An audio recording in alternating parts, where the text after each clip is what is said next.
সম্মানিত দর্শক, আসসালামু আলাইকুম। ডক্টর ইউনূসের টেক্কা চালু হচ্ছে লালমনিরহাট বিমান ঘাঁটি। লালমনিরহাট বিমান ঘাঁটি চালুর উদ্যোগে কাঁপছে ভারত। লালমনিরহাট এয়ারবেস কম বেশ সবাই জানেন, এটি শুধু বাংলাদেশ নয়, আমাদের দক্ষিণ এশিয়ার মধ্যে সবচেয়ে বড় বৃহৎ একটি এয়ারবেস। গেল এক বছর ধরে এই এয়ারবেস চালু নিয়ে নানা কথা চলছে। দেশ এবং দেশের বাইরের গণমাধ্যমগুলোর ফলাফলে রিপোর্ট প্রকাশ করা হচ্ছে। আমরা বেশ কয়েকটি প্রতিবেদন প্রকাশ করেছি। প্রিয় দর্শক, আমরা আজকে লালমনিরহাট নিয়ে কথা বলবো। আমরা পুরো এই লালমনিরহাট এয়ারবেস সরজমিন ঘুরে ঘুরে আপনাদের সর্বশেষ খবরাখবর জানাবো।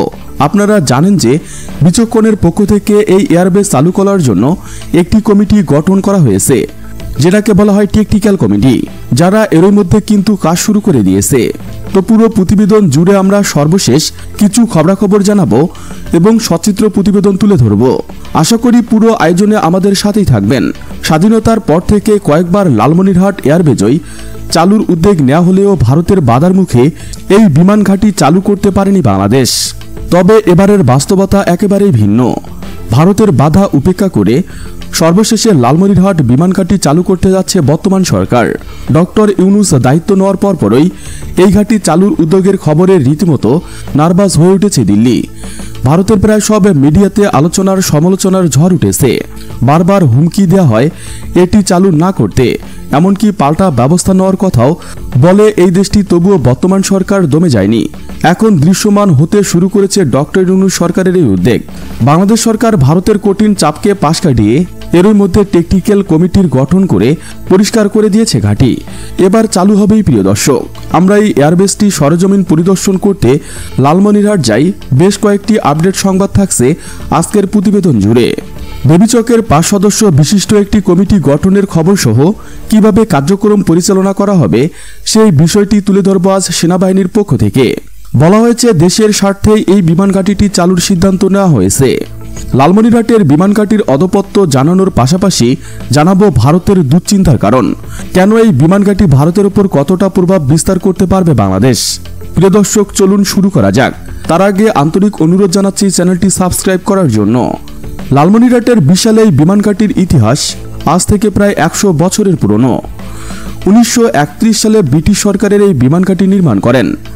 শুধু তাই নয়, দক্ষিণ বিশ্বযুদ্ধ চলাকালে এই বিমান ঘাঁটিটি ছিল মিত্রবাহিনীর একমাত্র ভরসা স্থল। 1931 সালে প্রতিষ্ঠিত এই লালমনিরহাট বিমানবন্দর একসময় ছিল দক্ষিণ এশিয়ার অন্যতম বৃহত্তর সামরিক অবকাঠামো। দ্বিতীয় বিশ্বযুদ্ধে এটি ব্যবহার করা হয়েছিল একটি কৌশলগত ঘাঁটি হিসেবে। পরবর্তীতে 1947 সালের দিকে বিমান ঘাঁটির কার্যক্রম পুরোপুরি বন্ধ হয়ে যায়। বাংলাদেশ স্বাধীন হওয়ার পর 1972 সালে বাংলাদেশ বিমান বাহিনীর হেডকোয়ার্টার স্থাপন করার সিদ্ধান্ত নেওয়া হয় লালমনিরহাট বিমান ঘাঁটিতে। কিন্তু শেষ পর্যন্ত ভারতের আপত্তির কারণে লালমনিরহাটের বিমান ঘাঁটি স্থাপনের কাজ বন্ধ রাখা হয়। এরপর থেকে পরিত্যক্ত অবস্থায় পড়ে আছে বাংলাদেশের এই গুরুত্বপূর্ণ বিমান ঘাঁটি। এই বিমান ঘাঁটির আয়তন প্রায় 2000 একর। এখানে 4 কিলোমিটার এর বেশি রানওয়ে আছে। বিশাল এই বিমানবন্দর থেকে অসংখ্য যুদ্ধবিমান একসাথে অপারেট করা সম্ভব, যেটি ভারতের দুশ্চিন্তার অন্যতম কারণ। লালমনিরহাট বিমান ঘাঁটিটি এতটাই বিশাল যে এই ঘাঁটি থেকে কমপক্ষে 50 থেকে 70টি বিমান একসাথে উড্ডয়ন করতে পারবে। দীর্ঘদিন পরিত্যক্ত অবস্থায় পড়ে থাকা এই বিমানবন্দর যেন হারিয়ে যাওয়া কোনো এক নগরের মতো। তবে এবার অনেকদিন পর সেই ধুলোঝড়ে নতুন করে শুরু করার সিদ্ধান্ত নিয়েছে অন্তর্বর্তী সরকার। লালমনিরহাট গিয়ে আমাদের চোখে পড়েছে বিমান বাহিনীর কর্মতৎপরতা। এছাড়া নতুন করে কয়েক গুণ বাড়ানো হয়েছে এখনকার নিরাপত্তা ব্যবস্থা। বেসামরিক বিমান চলাচল কর্তৃপক্ষ বিবিচক সম্প্রতি গঠন করে দেয় 5 সদস্যের কারিগরি কমিটি। উদ্দেশ্য একটাই, এই পুরনো রানওয়েতে আবার যেন গর্জে ওঠে টাইবান। কমিটির কাজ শুরু হয়েছে জায়গা চিহ্নিত করার মধ্য দিয়ে। যাত্রী terminal, boarding bridge, control tower, fire station, cargo hub সবকিছুর জন্য ঠিক এমন স্থাপনা দরকার হবে। কোন জায়গায় হবে সেসব ঠিক করেছে এই কমিটি। এছাড়া প্রয়োজনীয় যন্ত্রপাতি, ILS, LGS, অ্যাপ্রোচ লাইট এসবের জন্য নির্ধারণ করা হয়েছে সঠিক জায়গা।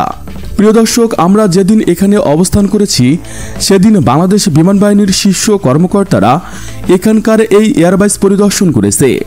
দীর্ঘ সময় ধরে রাস্তার ধারে এয়ারবেজের আশেপাশের এলাকাগুলো ঘুরে ঘুরে দেখেছে কর্মকর্তারা। সম্ভাব্য নতুন অবকাঠামো তৈরির জন্য নতুন জায়গা নির্ধারণে তাদের এমন তৎপরতা আমাদের চোখে পড়ে। কঠোর নিরাপত্তার জন্য আমরা ভিতরে প্রবেশ করতে পারিনি। বহু পুরনো এই এয়ারবেজের অনেক কাঠামো এখনও দাঁড়িয়ে আছে। রানওয়ে, হাঙ্গার, ট্যাক্সিওয়ে, তবুও নতুন করে কিছু নির্মাণ আর অনেকগুলো সংস্কার প্রয়োজন। বিশ্লেষণ মতামতের ভিত্তিতে এগুলোর কাজ সেটা আরও জোরালো হয়েছে বিবেচকের সাম্প্রতিক মাঠ পর্যায়ে জমি যাচাই বাছাইয়ের পর। লালমনিরহাট বিমান ঘাঁটির আয়তন বিশাল হওয়ার কারণে এই বিমান ঘাঁটিকে 3টি অংশে বিভক্ত করা হয়েছে। একটি অংশে সবসময় মোতায়েন থাকবে বাংলাদেশের যুদ্ধ বিমানগুলো, অপর একটি অংশে ব্যবহার করা হবে সাধারণ যাত্রীবাহী বিমানগুলো এবং শেষ অংশে ব্যবহার করা হবে বিমান বাহিনী পাইলটদের শিক্ষা, প্রশিক্ষণ, মেইনটেন্যান্স, পরবর্তী উড্ডয়ন কার্যক্রমের জন্য। তবে যদি কখনো যুদ্ধ হয় বা যুদ্ধ বেঁধে যায়, সেই সময় পরিপূর্ণ বিমান ঘাঁটি ব্যবহার করে বাংলাদেশ এয়ারফোর্স। এই বিমান ঘাঁটিটি চালু হলে ভারত বাংলাদেশের অনেক হিসাব নিকাশ পাল্টে যাবে। চাইলেই বাংলাদেশের উপর হামলা করা আর কখনোই সম্ভব হবে না, কারণ ভারত বাংলাদেশের উপর হামলা চালাতে গেলেই খুব অল্প সময়ের মধ্যে এই বিমান ঘাঁটি ব্যবহার করে তাদের চিকেন নেক বন্ধ করে দিতে পারবে বাংলাদেশ। আর সেজন্যই এখন প্রয়োজন অত্যাধুনিক যুদ্ধবিমান কেনার। আর এই যুদ্ধবিমান কিনতে এখন মরিয়া বাংলাদেশের সরকার। কথা চলছে চীন আর পাকিস্তানের সাথে।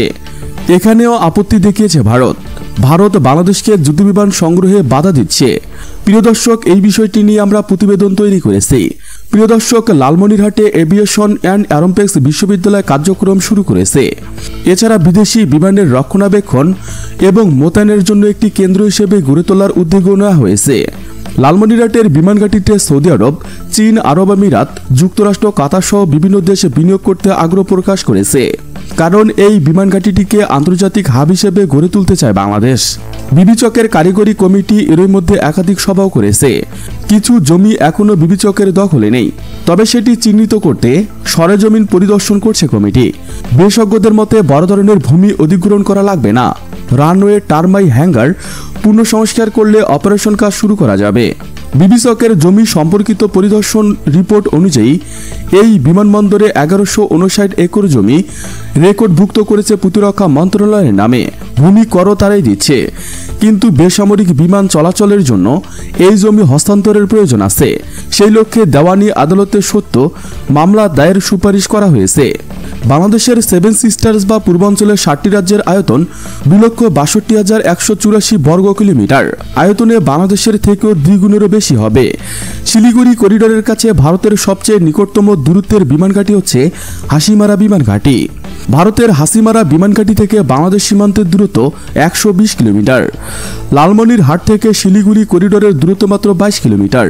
তাছাড়া হাসিমারা বিমান ঘাঁটির রানওয়ে 2.1 কিলোমিটার, যেখানে লালমনিরহাটের রানওয়ের আয়তন 4 কিলোমিটারেরও বেশি।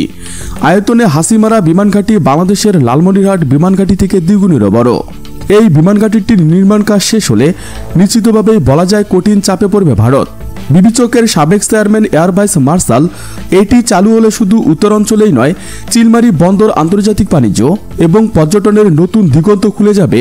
ঢাকা লালমনিরহাট ফ্লাইট চালু হবে, পুরো অঞ্চল ঢাকার মূল স্রোতের সাথে যুক্ত হবে। আর দক্ষিণ এশিয়ার 4 দেশ ভারত, নেপাল, ভুটান, বাংলাদেশ সংযোগ এক নতুন বাণিজ্য হাব গড়ে উঠবে। শুধু একটি শহরের আশার প্রতীক নয়, এটি হতে যাচ্ছে এক নতুন যোগাযোগের বিপ্লবের সূচনা। অর্থনীতি, বাণিজ্য, পর্যটন, এমনকি ভূ রাজনীতিতেও জড়িয়ে পড়ছে এর ভবিষ্যতের সাথে। তবে সবকিছু নির্ভর করছে সরকার কতটা দৃঢ়তার সাথে কাজগুলো এগিয়ে নিতে পারে আর আন্তর্জাতিক চাপকে কিভাবে মোকাবেলা করতে পারে সে বিষয়ের উপর। প্রিয় দর্শক, আমরা আপনার মূল্যবান মতামত জানতে চাই। নিশ্চয়ই কমেন্ট করে আমাদের আপনার অভিমত জানাবেন। আজ এ পর্যন্তই। ভালো থাকুন, সুস্থ থাকুন। চ্যানেলটি সাবস্ক্রাইব করে আমাদের পাশেই থাকুন।